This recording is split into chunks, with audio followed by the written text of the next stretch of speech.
Shalom Akim, Wagwaf. First and foremost, I want to start by giving all the praises, glory, and honor unto Yahweh Ba'ashem, Yahushai Ba'ashem, Rachakwadash. Double honors to the elder apostles of the great millstone who rule well. Peace and salutations, peace and blessings to all the tabernacle of David, the hopeful elect, scattered throughout the four corners of the earth. Leavening agents. And I'm not talking about as far as, food-wise. I'm talking about internal leaven. There are spiritual leavening agents that can lump you up. And during this season, the Lord does not want any leaven in his house. If he spot any leaven, you can definitely get purged out. So, like the scriptures tell us, what manner of person ought you to be. All right, this is why, the brother's been given to exhortation. A lot of exhorting been going forward, from the apostles and different elders within the camps. Because we got to make sure that, we're pure, presentable. Because if the Lord was to show up now, would you have, the confidence to stand before him? Would you be able to stand before him in purity, knowing that, there's no uncleanness within you? Hey, it's something to ponder upon. But, part of the examination process is no different than when we in the grocery market or in the store. And, when we grab certain products, one of the main things we do, especially knowing that, we're in the land of our captivity, the scriptures say that we will have to eat our bread defiled among the Gentiles. So you got to carefully look on these labels to detect if there's any unclean ingredients. And if there's any unclean ingredients that's unlawful for you to put in your body, you're going to put it back on the shelf. You're not going to put it in your basket. Well, it's the same thing. All right. You're going to, do a close examination and, look upon any leavening agents. And one of the things you want to do is you want to spot it. And that's pretty much, looking into yourself. The scriptures talk about examining yourself before thou be sick. And that's a humiliating process. Let's go real quick to Sirach 18.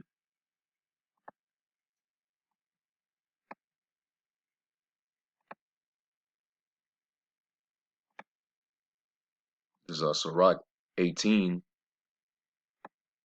and verse 20. It says, before judgment, examine thyself, and in the day of visitation thou shalt find mercy. Humble thyself before thou be sick, and in the time of sins shew repentance. And there's also a scripture that says that a wise man knoweth when he slips. So before you come into this season, you want to already have that sense of knowing that the Lord can get rid of you if your heart ain't right, if your heart ain't pure. We want to be genuine. You want to be sincere. We do this thing in all sincerity, man. No guile, because the Lord can he can expose you at any moment, and that happens to certain guys even around this time. All right, Sirach 1 and 29, it says, I'm gonna start at 28. It says, distrust not the fear of the Lord when thou art poor, and come not unto him with a double heart. Don't come to him double-minded.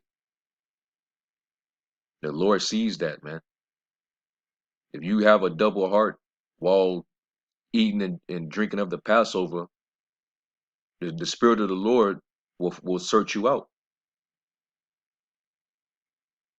Okay? It says, be not a hypocrite in the sight of men, And take good heed what thou speakest. Exalt not thyself, lest thou fall and bring dishonor upon thy soul. And so the Most High discover thy secrets and cast thee down in the midst of the congregation, because thou camest not in the truth to the fear of the Lord, but thy heart is full of deceit. And you got a bunch of leaven in you. All right.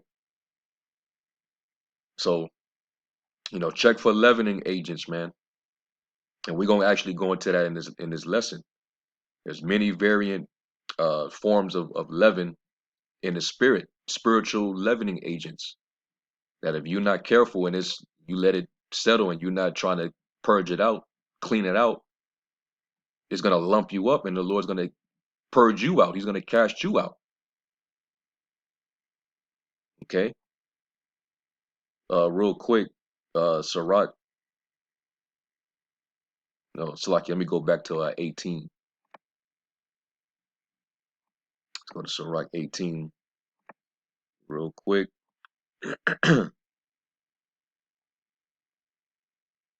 Yeah, this is verse 27. It says, "A wise man will fear in everything, and in the day of sinning he will beware of offense. But a fool will not observe time." And that's somebody that's presumptuous. You don't have any fear at all. You're not going to really take the time, knowing the times that we're coming into, to see if your heart is really pure. But a wise man, he's going to have fear, and that's a filtering process. Fear is what'll filter out the leaven. All right, you feel that fear is healthy. It's healthy for your spirit, man. It's a temptation repellent to ward off any of those leavening agents. Okay, so I think there's one more scripture that's coming to mind. Let me see if I can find it. I believe it's Sirach 37. Let me see.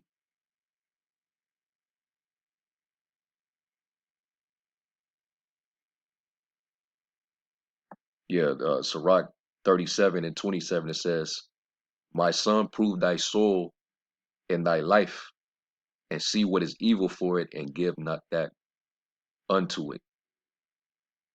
Okay, and that's you testing yourself, knowing what's evil for it. Okay, so you look on those ingredients, and you see unclean ingredients. You don't want that. You see any leavening ingredients, you don't want that. You want to get rid of it. You want to abstain from it. So let's go to Yahushai. This is Matthew 16, starting at verse 5, and it says, "And when his disciples were come to the other side, they had forgot to take bread. Then Yahushua said unto them, Take heed and beware of the leaven of the Pharisees and of the Sadducees. And they reasoned among themselves, saying, It is because we have taken no bread. Which when Yahushua perceived, he said unto them, O ye of little faith, why reason ye among yourselves, because you have brought no bread? Do you not understand? Neither remember the 5 loaves of the 5,000, and how many baskets you took up? Neither the 7 loaves of the 4,000, and how many baskets you took up? How is it that you do not understand that I speak it not to you concerning bread, that you should beware of the leaven of the Pharisees and of the Sadducees?"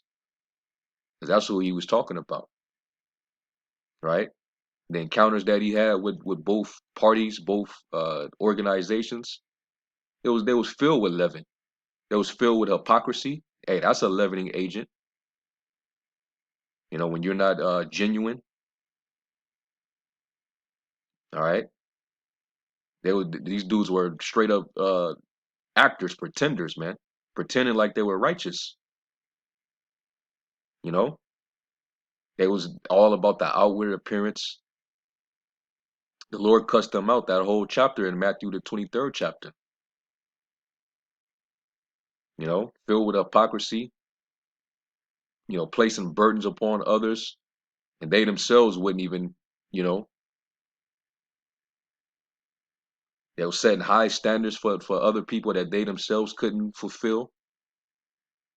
They were shutting up the kingdom to a lot of men. It says, then understood they how that Salakia, then understood they how that he bade them not to beware of the leaven of bread, but of the doctrine of the Pharisees and of the Sadducees. The teachings, because they was teaching by the precepts of men, the commandments of men. And the Lord quoted Isaiah concerning their hypocrisy. Let's go to Matthew 15 real quick.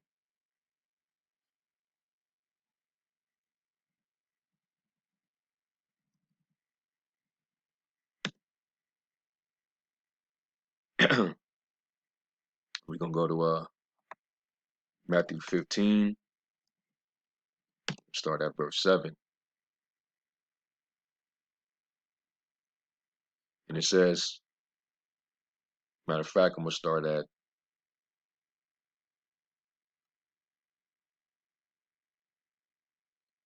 I guess I might as well start at the top. Matthew 15, verse 1, it says, then came to Yahushai scribes and Pharisees, the unbelieving Pharisees, which were of Jerusalem, saying, why do thy disciples transgress the tradition of the elders? All right. And this was basically a teaching.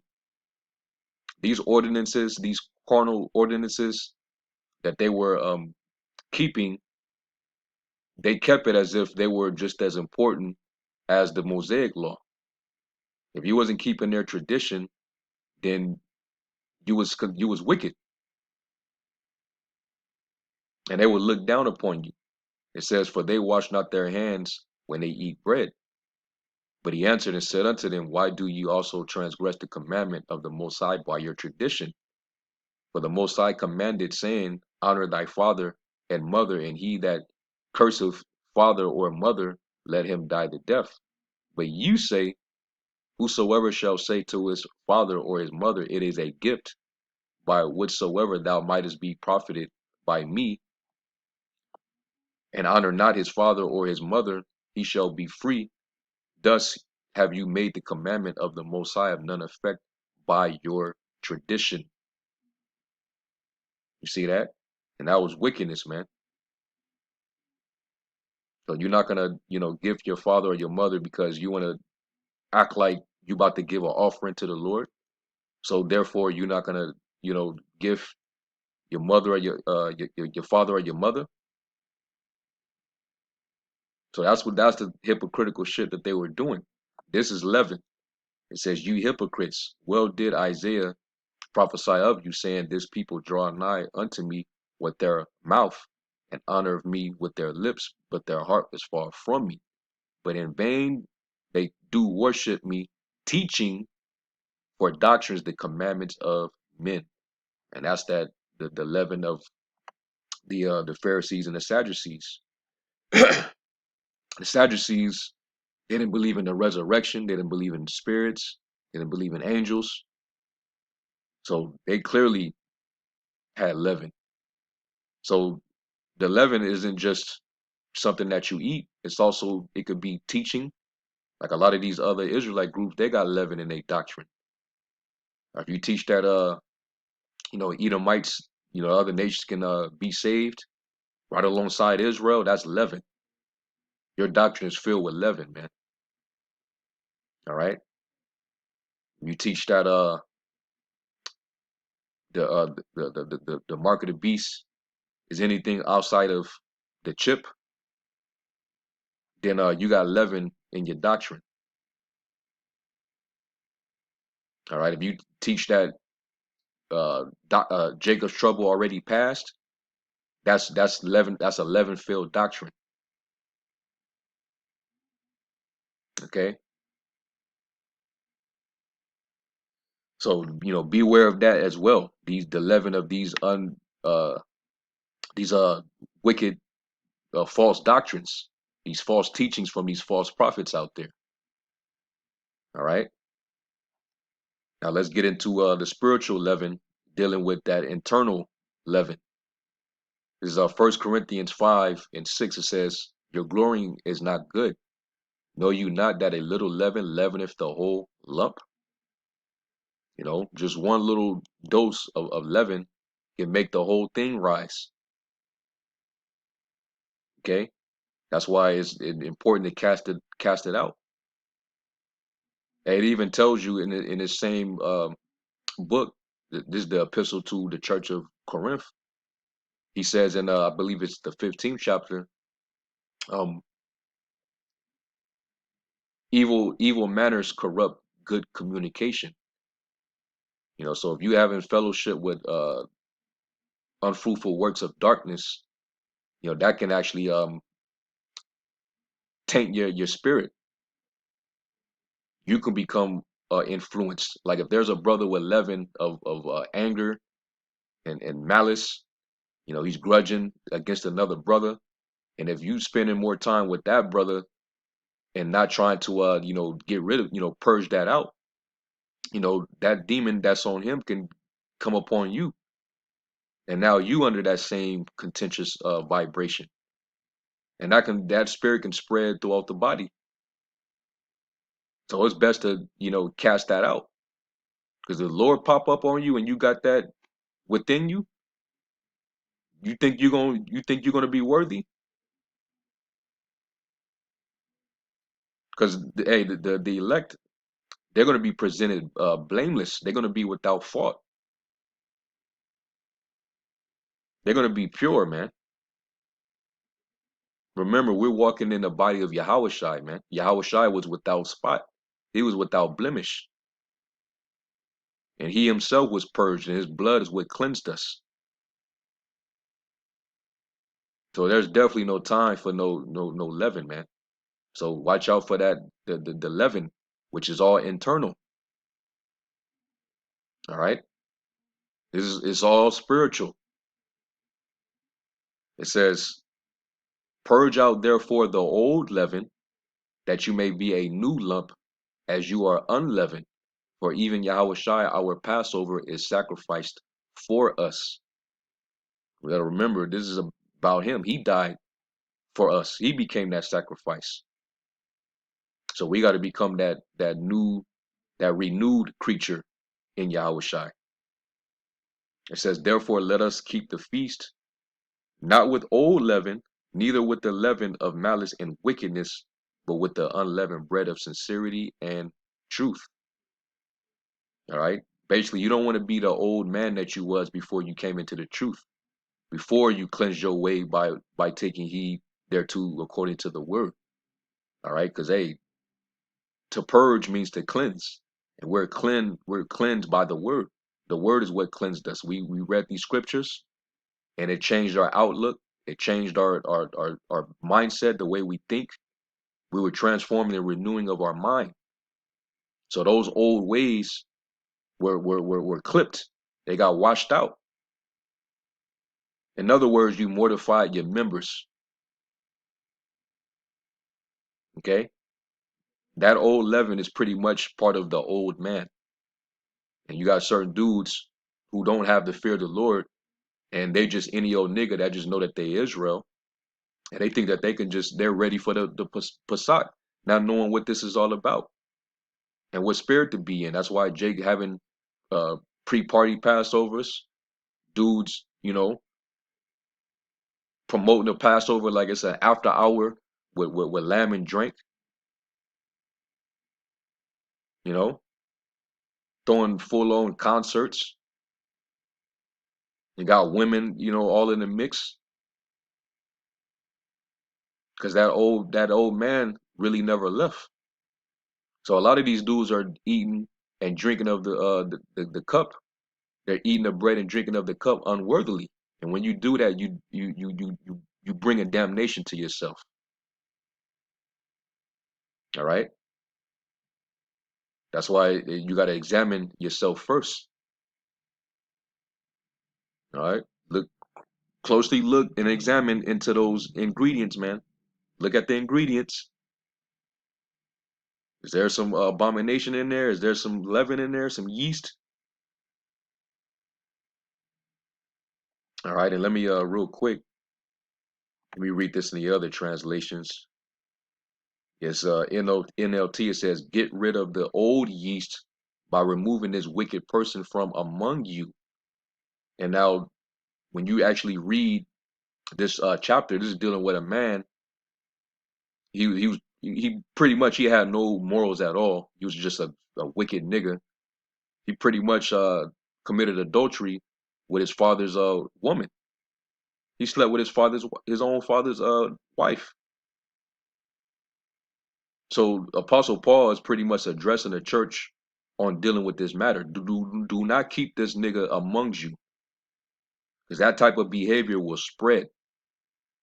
Purge it out quickly. Okay? Evil manners corrupt good communication, good behavior. It says, "Get rid of the old yeast by removing this wicked person from among you. Then you will be like a fresh batch of dough made without yeast," which is what you really are. We're supposed to be that fresh batch of unleavened bread, the bread without the yeast, without the leaven. It says, "Hamashiach, our Passover lamb, has been sacrificed for us." Okay, and the word "purge" means to cleanse. All right, let me go to it in the Greek.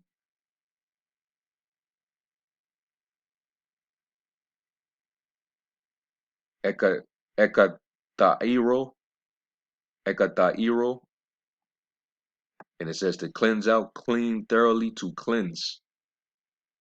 All right,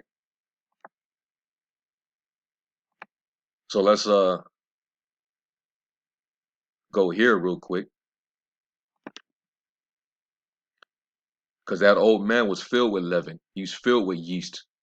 And this go for the sisters too. That the old woman you used to be, hey, she was filled with leaven, man. All right. So this is Ephesians 4:17. It says, "This I say therefore, and testify in the Lord, that you henceforth walk not as other Gentiles walk, in the vanity of their mind, having the understanding darkened, being alienated from the life of the Most High through the ignorance that is in them, because of the blindness of their heart, who being past feeling have given themselves over unto lasciviousness." This is all leaven. Okay, this is all internal leaven. Okay, it says lasciviousness, which if you look up lasciviousness, somebody that can control their lust. All right, just over the top. It says to work all uncleanness with greediness. You know, you just spiritually you're impure. You're very covetous. It's all about you. It's all about yourself. Feeding your flesh all the damn time. It says, "But you have not so." It's like, but you have not so learned Hamashiach, meaning you didn't learn this from examining Yahushua and his example. He walked in the perfect example, right? If so be that you have heard him and have been taught by him, as the truth is in Yahushua, that you put off concerning the former conversation, the former behavior, conduct, the old man, which is corrupt according to the deceitful lust, and be renewed in the spirit of your mind. All right, meaning you got rid of that yeast, got purged out, and that you put on a new man. All right, as that new fresh batch. All right, without that dough, without the yeast, which after the Most High is created in righteousness and true holiness. Wherefore, putting away lying, that's leaven. Any brothers, lying one to another, you got leaven in you. All right. Going back to the scriptures, and even in the Old Testament, we're supposed to speak the truth with our neighbor. It says, speak every man truth with his neighbor, for we are members one of another. All right. It says, be ye angry and sin not. Let not the sun go down on your wrath. And this is talking about a man that bears grudges, where he's angry about something and he can't move on from it. Even if a brother, that brother who may have offended him came to him and you know apologized to the brother sincerely, and you still want to hold it over that man.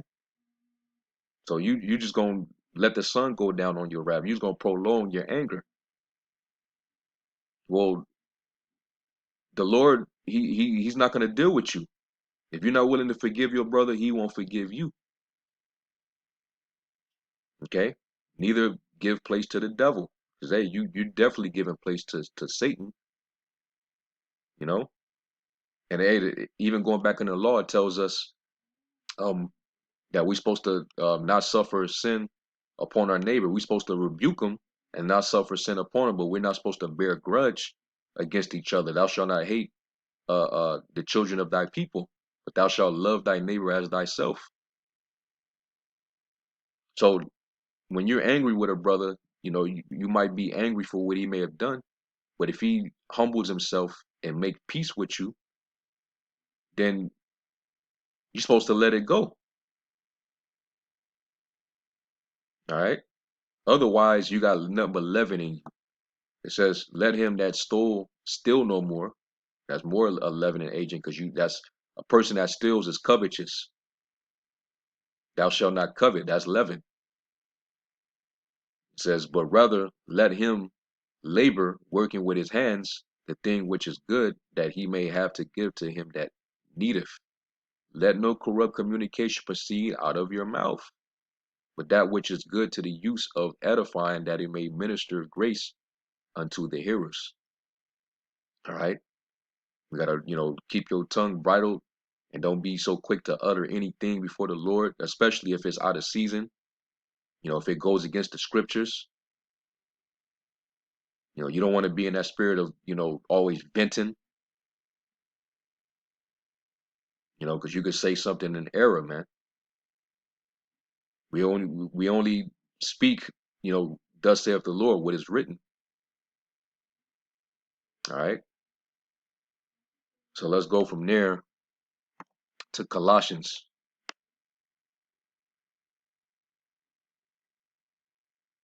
And it pretty much says the same thing. He was exhorting the church of Ephesus and pretty much teaching them, the things to abstain from.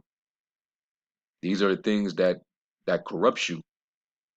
And if you have any of these things coming into the kingdom, you won't be allowed. You will not be able to enter. All right. So this is all part of the purging process, purging all these demons, these unclean spirits, these wicked vibrations, these wicked habits. All right. It's all internal.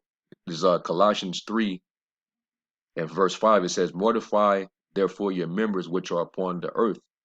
And mortify means to slay or to kill, or kill off the acts of the flesh.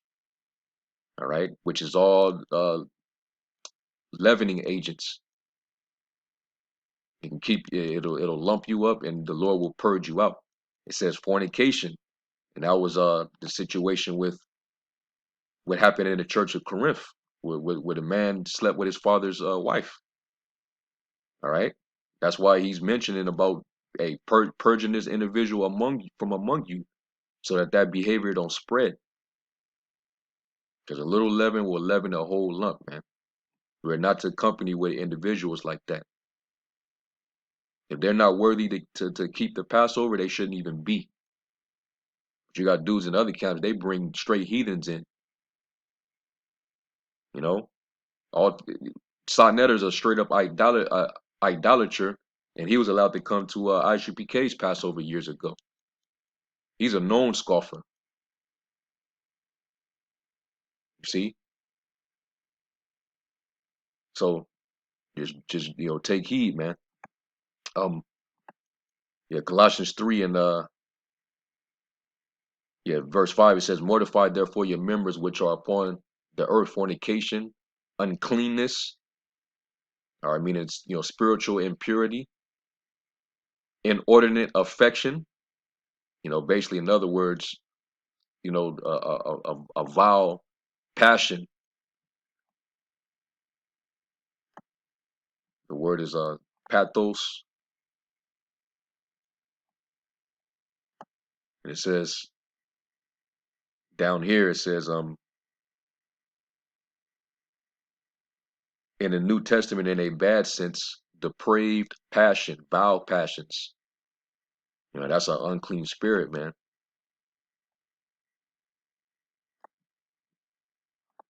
It says evil concupiscence and covetousness, which is idolatry. You don't want to covet, you know, what belongs to your neighbor.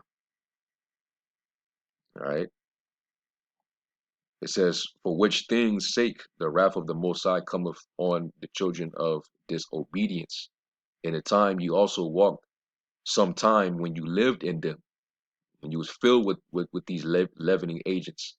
But now you also put off these anger, wrath, malice, blasphemy, filthy communication out of your mouth.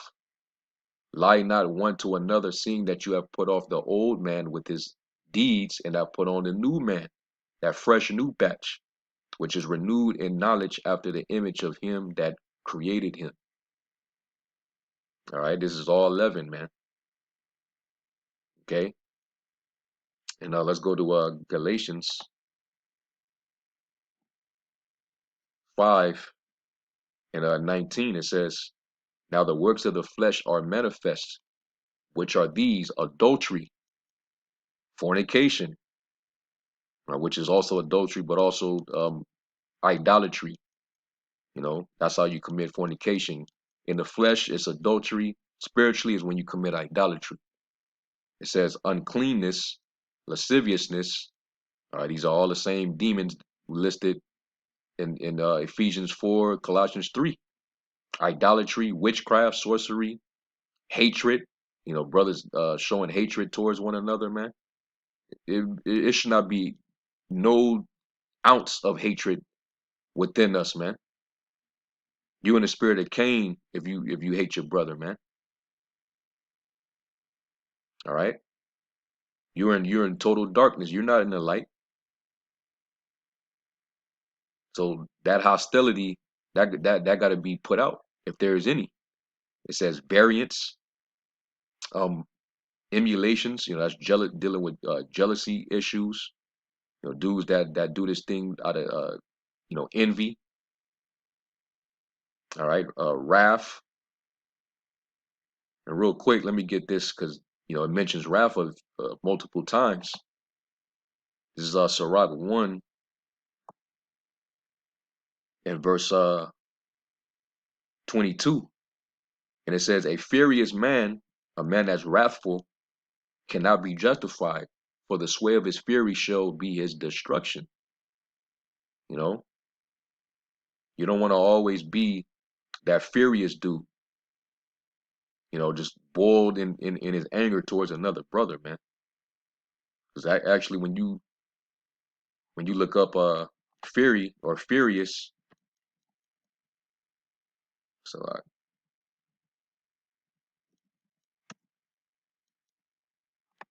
it means extreme anger, extremely angry, enraged, raging, infuriated, very angry, inflamed, incandescent, fuming, boiling.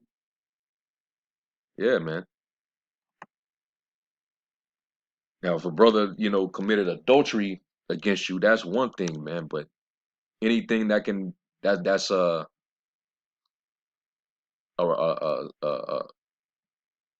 forgivable offense, there's no way in hell you should be that angry with a brother. All right. And then strife, seditions, heresies. And you look up strife in this context, it's talking about an unruly individual. Erethiah, And it says right here, it says, apparently in the New Testament, a courting distinction, a desire to put oneself forward.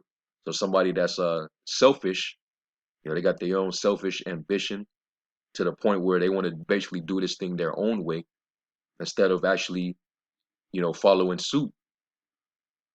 They want to reinvent the wheel and do it their own way because they following after their own ambition, their own lust. A partisan and fractious spirit which does not disdain low arts. All right, when you look up fractious,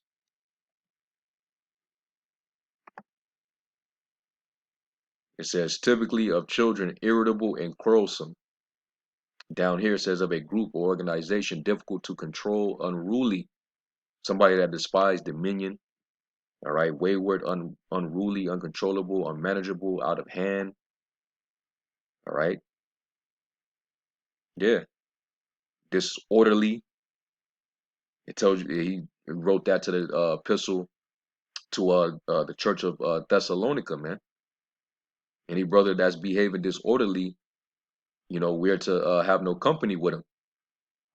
You know, he gotta be purged away. Somebody that's willful, rebellious, contrary. So that's strife. Okay, and it says seditions and heresies. We know heresies. That apostate spirit where Jacob, they'll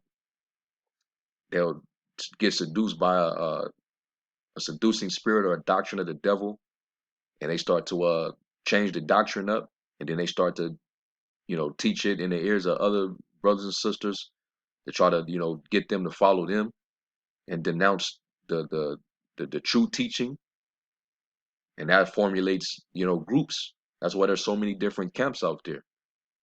You know, this is all leaven here, man. It says envyings, murders, drunkenness, revelings, and such like, of the which I tell you before, as I have also told you in time past, that they which do such things shall not inherit the kingdom of the Most High. All right. So real quick, let's go to Revelation, because it even tells you that anything that defiles, anything that maketh a lie, anything that worketh abomination will not enter. Right. Revelation 21 and 27 says, and there shall in no wise enter it into it anything that defiles, you know, anything that's impure, neither whatsoever work of abomination, all right, idolatry, uh, homosexuality, you eat unclean of meat, or maketh a lie. You lying to brothers you fill with guile, but they which are written in the Lamb's book of life. And that's why the 144,000 are going to be blameless, because they're written in the book of life. All right, they're pure, man. They've been purified. They've been cleansed, purged. These are chaste virgins being presented to the Lamb, to the bridegroom. And right now, we're preparing ourselves. We're trimming our lambs now. You know, we're trimming our lamps as we speak, because we're preparing ourselves for that ultimate wedding feast, the ceremony where we're going to be joined with the Lord. Any of those impurities in you, you won't be found worthy, man. All right. So let's go back to that in our 1 Corinthians 5. It says, purge out therefore, verse 7, purge out therefore the old leaven, that you may be a new lump, as you are unleavened. For even Hamashiach, our Passover, is sacrificed for us. Therefore let us keep the feast, not with old leaven, neither with the leaven of malice and wickedness, but with the unleavened bread of sincerity and truth. Let me read that in the other translation. It says, so let us celebrate the festival, not with the old bread of wickedness and evil, but with the new bread of sincerity and truth. See? So yeah, man, it's all internal. All right. Any of these unclean spirits, any of these behaviors, want to get rid of it, man. All right, and that goes for myself included, and the brothers up under me. Because the Lord is he will clean up house. He does it every year. Don't be surprised when these things happen. So it was just something I want to go into. I'm pretty sure other brothers have done lessons already. If not, are going to do more on it. But this is just the spirit coming into the Passover, man. You know, so Lord willing, this was received and edifying. I'm gonna give all praise, glory, and honor to Yahweh Shai. And to the next lesson, Shalom.